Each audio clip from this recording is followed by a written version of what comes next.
여호수아서 2장은 너무나 유명한 얘기입니다. 라합의 이야기죠. 정탐꾼의 파견과 보고에 대한 얘기인데, 이제 여호수아가 이제 이스라엘의 지도자가 되어서 하나님의 말씀을 주야로 묵상하고 그 말씀대로 자라나오거나 치우치지 않고 그 명대를 지키며 하나님이 함께할 것이고 반드시 내 길이 평탄하게 될 것이 영통하는 그 말씀대로 그 말씀을 듣고 나서 이스라엘 백성들에게 이제 가나안 땅을 정복할 때에 이 동쪽의 두 지파반들에게 그들에게 함께 그 땅에 가서 너희들이 안식한 것처럼 9지파반이 안식할 때까지 앞서서 싸우라 그랬어요. 그들이 순순히 순종하는 모습을 보면서 이제 이스라엘 백성들이 40년간 광야 생활을 하는 동안에 이제 그들이 진짜 여호와의 군대로서 완전히 단련된 한마디로 얘기해서 성숙한 그런 신앙의 모습을 보여준 것입니다. 그러고 난 다음에 이제 정탐꾼을 여호수아가 먼저 보냅니다. 이제 여리고 성을 제일 처음에 첫 성인 여리고 성을 먼저 정탐하기 위해서 2명을 보냅니다. 그 민수기 13장에서는 가데스반에 이르렀을 때는 12명의 정탐꾼들을 보냈죠. 모세가 그들에게 보내면서 그때 그 땅의 정세와 그 땅의 그 과일들과 그 땅의 주민들이 어떠한지 그 정탐할 내용들을 정확하게 이렇게 말씀을 주셔서 보냈는데, 이번에는 그냥 엿보고만 오라고 합니다. 이 여리고 성의 그 성을 엿보고 오라고 해요. 그것도 2명. 그 2명의 이름도 누군지도 몰라요. 어쨌든 그 2명이 정탐으로 들어갔을 때 어떤 사람이 그 이스라엘 백성들 중에 정탐꾼들이 들어왔다는 얘기를 여리고 왕에게 보고를 합니다. 그러니까 여리고 왕이 그 기생 라합의 집에 찾아와서 너희 집에 들어간 정탐꾼들을 우리에게 내놓으라 합니다. 그랬을 때에 이제 라합이, 기생 라합이 거짓말을 합니다. 그들이 과연 왔었으나 내가 그들이 누구인지도 몰랐었고 그들이 지금 왔었으나 그들이 도망갔다. 그러니까 빨리 쫓아가면 잡을 수 있을 것이다. 그래놓고 실질적으로는 그때 중동 지역은요, 이 집을 질 때 이 지붕하고 평지하고 같이 같아요. 그렇게 하고 그 밑에 좀 파서 이렇게 집을 져요. 그러니까 지붕 위에다가 거기다 3대 나무를 이렇게 해가지고 그 이제 3대 나무 같은 걸 이제 지붕에 그 저기 말려요. 거기다가 그 사이에 이제 숨겨놓은 거예요. 숨긴 거예요. 그러고 나서 이제 그들이 다 이제 그들을 쫓아가고 그다음에 이제 성 밖에 성문이 이제 닫힌 이후에 이제 기생 라합하고 그다음에 이제 정탐꾼들하고 이제 약조를 하게 됩니다. 그러면서 이때 기생 라합이 참 보면 이 이스라엘에 대한 소문을 이미 다 알고 있었어요. 여리고 왕도 이스라엘에 대한 소문도 다 알고 있었고 가나안 땅의 주민들이 이미 이스라엘 백성들에게 행하신 여호와 하나님의 그 전능하심과 유일하신 하나님이심을 이미 소문을 들어서 다 알고 있었는데, 특별히 여기에 보면은 이 기생 라합이 이스라엘에 대해서 이 보고하는 내용을 보면 우리 한번 2장 10절부터 11절 한번까지 보겠어요. 10절과 11절. 자, 우리 한번 보겠어요. 시작. 이는 너희가 애굽에서 나올 때에 여호와께서 너희 앞에서 홍해의 물을 가마르게 하시느니라. 너희가 요단 저쪽에 있는 아모리 사람의 두 왕 시온과 오게게 행하니 곧 그들을 전멸시킨 일을 우리가 들었습니다. 우리가 듣자 곧 마음이 돌아가고 너희로 말미암아 사람이 정신을 잃었다. 너희 하나님 여호와는 이로는 하늘에서도 땅에서도 상천하지에 유일하신 하나님이라 전능하신 하나님이시라는 것이죠. 홍해를 가르는 하나님이시고 이 바산한 옷과 시온 아모리 왕 시온을 완전히 진멸시킨 일들, 그 하나님께서 행하신 일들을 이미 소문을 듣고 이 사람들이요, 이 여리고 사람들이 전부 다 두려워하고 있었다는 거예요. 그 소문을 듣고. 그랬는데 지금 기생 라합이 한 행위를 보면 4절 말씀에도 보면 거짓말이에요. 그렇게 하고 11절 말씀에 보면은 이 기생 라합의 이 믿음이 어떤 믿음인지를 보여주고 있는 거예요. 10절과 11절에 이미 하나님의 말씀을 들을 때 거기에서 믿음이 생기는 것이죠. 하나님의 말씀을 들음으로, 이게 믿음은 들음에서 나고 들음은 그리스도 예수의 말씀으로 말미암느니라. 우리가 복음의 말씀을 들을 때 우리에게 믿음이 생기는 거예요. 그래서 시편 2편에서는 뭐라고 그래요? 말씀으로 내가 너희를 낳았도다. 하나님이 하나님의 백성을 뭘로 다 낳았느냐? 말씀으로 낳았다는 거예요. 아브라함도 하나님의 자녀가 되기까지 말씀으로 계속 언약의 말씀으로 그를 믿음의 조상으로 삼는 거예요. 7대 언약을 맺죠. 아브라함과 특별히 네 번째 나타나셔서 그에게 언약을 줄 때는 횃불 언약인데, 횃불이 쪽에 고개 사이로 확 지나갔다고 해서 횃불 언약이라고 하는데, 그 자손과 땅에 대한 언약을 주신 거예요. 하나님 나라는 어떤 나라든지 나라는 국민이 있어야 되고 주권이 있어야 되고 땅이 있어야 돼요. 주권은 하나님 나라는 주권, 믿음의 자녀들에게는 주권은 모두가 하나님께 있는 것이죠. 절대 주권자가 되시는 거죠. 그러니까 땅과 자손에 대한 약속을 주시는 거예요. 우리에게도 마찬가지예요. 우리에게는 천국을 약속을 주신 것이잖아요.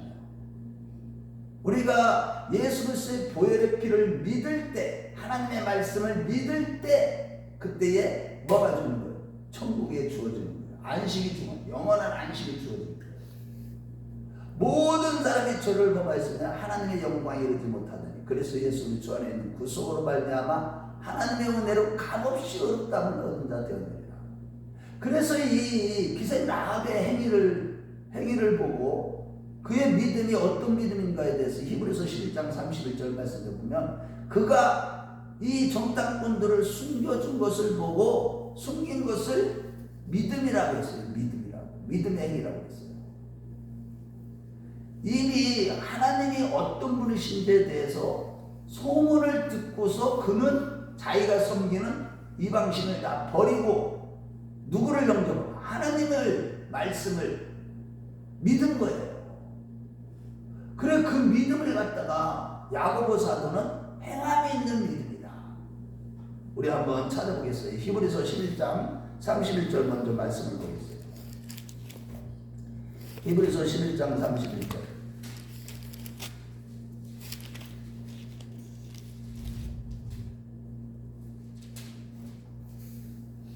자, 히브리서 11장 31절 같이 읽어봐요. 시작. 믿음으로 기생 라합은 정탐꾼들을 평안히 영접하였으므로 순종하지 아니한 자와 함께 멸망하지 아니하였도다.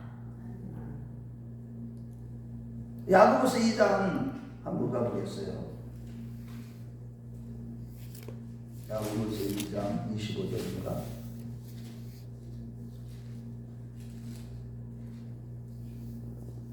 맞아요. 야고보서 2장 25절 시작. 또 이와 같이 기생 라합이 사자들을 대적하여 다른 길로 나가게 할 때에 행함으로 의롭다 하심을 받은 것이 아니냐. 기생 라합은요, 하나님이 어떤 분이신가에 대한 소문만 듣고서도 그 말씀을 그대로 믿은, 하나님을 그대로 믿은 거예요. 홍해를 가르치는 하나님, 그 엄청난 바산한 옥과 아모리 왕 시온을 그냥 하나님의 군대가 가서 진멸시킨 일, 이런 일들을 소문을 듣고 그의 입술로 고백하는 게 뭐냐? 삼천하지에 유일하신 하나님은 참 하나님이시, 너희가 믿는 여호와 하나님이시다. 이거에 대한 믿음인 거예요. 자, 그래서 여기에 보면 이제 자기가 이렇게 믿음으로 당신들을 이렇게 구원해냈으니 당신들이 우리에게 좀, 우리 가족과 나 자신을 구원했을 증거를 나에게 달라, 약조를 해달라고 요구합니다. 그랬을 때에 이제 기생 라합이, 이게 기생이에요. 그분의 신분이, 이게 조마라는 단어인데 시브리어로는 조나, 그러고 그 헬라어로는 기생이라는 단어, 포로네라는 단어예요. 그런데 이 조나라는 단어. 그런데 이제 어떤 사람들이 이걸 갖다가 신학자들 중에는 이제 라합이 뭐 누구의 조상이 돼요? 예수님의 조상이 되고, 또 누구의 조상이 돼요? 육신적으로는 다윗의 조상이 되죠. 그래서 마태복음 1장 5절 말씀에 보면은 이 살문은 기생 라합을 통해서 보아스를 낳았다고 하는데 그 보아스는 사사기 초기의 인물이에요. 그렇기 때문에 이제 광야 생활 40년 동안에 그 족보의 이름이 다 빠지죠. 그런데 어쨌든 그런 것들은 이미 다 우리가 공부했던 내용이고, 어쨌든 이 엄청난 예수님의 족보에까지 들어가는 마태복음 1장 5절 말씀 한번 읽어볼까요? 이런 믿음의 행위가 있을 때만 우리도 생명책에 이름이 기록되는 겁니다. 자, 시작. 살몬은 라합에게서 보아스를 낳고, 보아스는 르에게서 오벳을 낳고, 오벳은 이새를 낳고. 자, 여기에서 보세요. 살몬이 누구를 통해서? 라합에게서. 그러니까 살몬의 아내가 되어버렸어요. 이 믿음을 통해서 하나님이 엄청난 복을 주신 것이죠. 하나님의 주권적인 섭리 안에서 이 믿음의 행위를 보고 기생 라합, 그 천하 대 천하. 아니 그런데 보세요. 이 여리고 왕, 그때는 도시국가였었는데 여리고 왕도 그런 소문들을 다 듣고 있었지만 그들이 망하게 된 근본적인 이유는 하나님에 대한 소문을 다 알고 있었음에도 불구하고 그 인정하지 아니하고 오히려 반항을 하다가 다 사실을 진멸하는 거예요. 우리 하나님이 하시는 일은 모든 것이 다 공의로워요. 그래서 이 400년 동안 노예 생활하다가 이제 너희들이 아브라함에게 헷보란 약을 말씀하셨을 때도 4대 만에 이 땅에 돌아오리라. 그런데 왜냐하면 그때 이유를 들으시는데 아모리 땅에 죄악이 아직 관영하지 않았다. 그 땅에 하나님이 심판하실 수밖에 없는 상황까지 딱 그거를 딱 맞춰가지고 하나님의 공의로운 심판을 행하시는 거예요. 하나님의 공의는 얼마나 정확한지 몰라요. 우리가 하나님을 두려워할 줄 알아야 돼요. 그것이 신앙이에요. 말씀을 통해서. 그래서 결국은 보세요. 이 약조를 해요. 그래, 내가 우리를 줄로 달아내려서 내린 것처럼 거기에다 붉은 줄을 달아내려라. 그러면 너희 집안에 있는 집은 다른 우리가 하나님께서 여호와의 군대가 이제 여리고를 침공할 때 그 땅, 그 가족은 그 집이 좀 꼭대기쯤에 있는 것 같았어요. 이 기생 라합의 집. 거기서 붉은 줄이 달아낸 그 집은 손도 안 대게 하나님이 보호하게 하실 것인데 인자와 진실함으로 대할 것이다. 이 얘기를 하죠. 우리 한번 그 얘기 어디 있는가 한번 들어보죠. 우리 한번 14절 말씀 한번 해보세요. 시작. 그 사람들이 그에게 내가 우리의 일을 요술하지 않으면 우리의 목숨으로 너희를 대신할 것이요 여호와께서 우리에게 이 땅을 주실 때에는 인자하고 진실하게 너희를 대우하리라. 할렐루야. 여러분들 이게 하나님이요 인자하고 진실하게 하나님이 너에게 대우하실 것이다. 정말 이게 얼마나 우리 하나님이요 인자하심이 진실하심이 풍성하신지.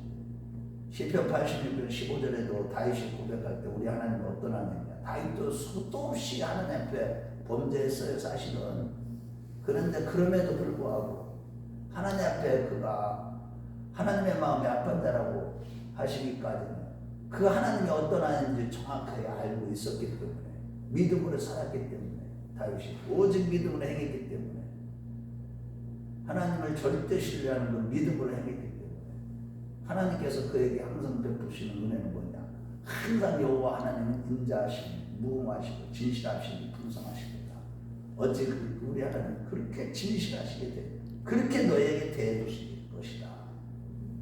그래가지고 이제 그 돌아와서 이제 정탐꾼들이 보고를 하는데 정말 우리 하나님께서요 이미 이스라엘 백성들에게 약속을 하셨어요.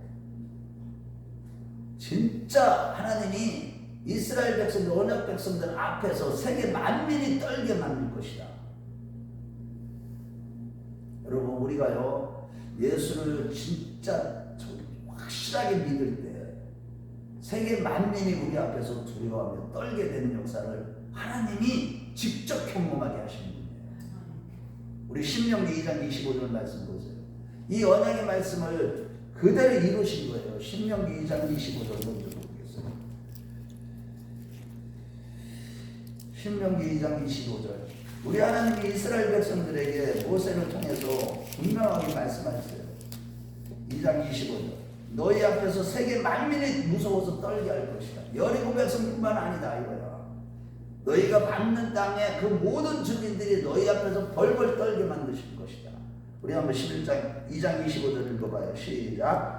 오늘부터 내가 천만민이 너를 무서워하며 너를 두려워하게 하니 그들이 내 명성을 듣고 너로 말미암아 근심하리라 하셨느니라.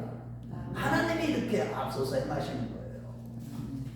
하나님이 가나안 땅에 정복해 나갈 때 광야길을 갈 때에 왕벌을 너에게 먼저 보내시고 하나님의 사자를 먼저 보내시고 하나님의 위엄을 먼저 보내셔서 너희 앞에서 이렇게 벌벌 떨게 만드실 것이다. 모든 사람들이 너희를 두려워하게 할 것이다. 그래서 있잖아요. 진짜 믿음 있는 사람, 말씀으로 충만한 사람, 이런 사람 앞에서는요, 사람들이 그 입에서 나오는 말씀으로 다 잠잠하게 만들어버리죠. 그 권위 앞에 벌벌 떨게 만들어요. 이게 말씀이 우리가 그 정도로 우리에게 이 말씀이 영이고 진리고 생명이고, 아멘. 그분이 우리 안에 충만한 거예요. 뭐예요? 말씀이 충만하다는 뜻이에요. 한번 보세요. 7장 23절로 가봐요. 7장, 신명기 7장 23절. 너희들이 밟는 땅의 모든 주민들이 다 하나님 앞에서 벌벌 떨게 하게 하실 것이다.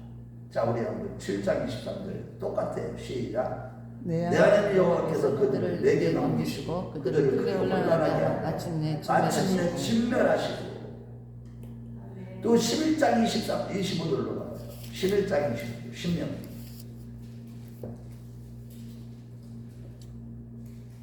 자, 시작. 너희 하나님 여호와께서 너희에게 말씀하시고 너희가 밟는 모든 땅 사람들에게 너희를 두려워하고 무서워하게 하니 너희를 내게 당할 사람이 없으리라. 여러분, 이게요, 우리가 어떤 분인지를, 우리가 어떤 존재인지를 알아야 되려면 하나님을 알아야 돼. 우리 주 예수 그리스도를 알기에 게으르지 말라잖아. 여호와 하나님을 힘써 알라고 그러잖아. 뭘로도 아는 거예요? 말씀이에요. 말씀이 하나님이에요. 말씀을 알아야 하나님을 아는 것이고, 말씀을 알아야 예수님을 아는 거예요. 말씀을 계속 묵상하며 읽고 지키라는 거예요. 그래서 이게 신앙생활이에요. 그러면 우리 앞에서 우리의 원수 사단 마귀가 그냥 다 떠나버려요. 굴복해버린다고. 이 세상의 모든 세상 사람들이 우리 앞에서요, 뭐 아무리 대단한 권력을 가지고 뭐 우리를 친다 할지라도 성령의 불성과하고 우리를 지키시면 우리를 건들지도 못하게 해요. 그래 요한일서의 말씀에 우리는 요한일서 5장에 보면 우리를 만지지도 못하게 합니다. 악한 자들 건들지도 못하게 합니다. 중요한 건 내가 믿음이 없는 게 문제예요. 믿음이 없는 게. 이 기생 라합도 보세요. 너 붉은 줄이라는 건 뭐를 상징하는 거예요? 그가 구원받으면 예수님의 보혈의 피를 상징하는 거예요. 보혈의 피를 상징하는 거예요. 그게 6월절 어린 양을 통해서 이스라엘 백성들이 죽음의 신이 넘어간 것처럼 6월절 날 그 죽음이 예수님의 보혈의 피를 통해서 어떻게 했어요? 다 죽음이 다 사망 권세를 깨뜨려지는 거예요. 예수님의 보혈로 말미암아. 아멘. 그래서 우리가 오직 예수 그분을 옷 입어야 된다는 게 다른 게 아니에요. 말씀으로 우리의 겉옷을 입어야 되잖아요. 항상 말씀의 겉옷을 입어야 돼. 또 말씀을 먹어야 돼. 마셔야 되는 거예요. 그럴 때 우리는요, 세상이 놀래버려요. 세상이 두려워합니다. 그러면서 이 세상에서 영적인 싸움을 싸워가면서 변화 영적인 길을 걸어가는 게 믿음입니다.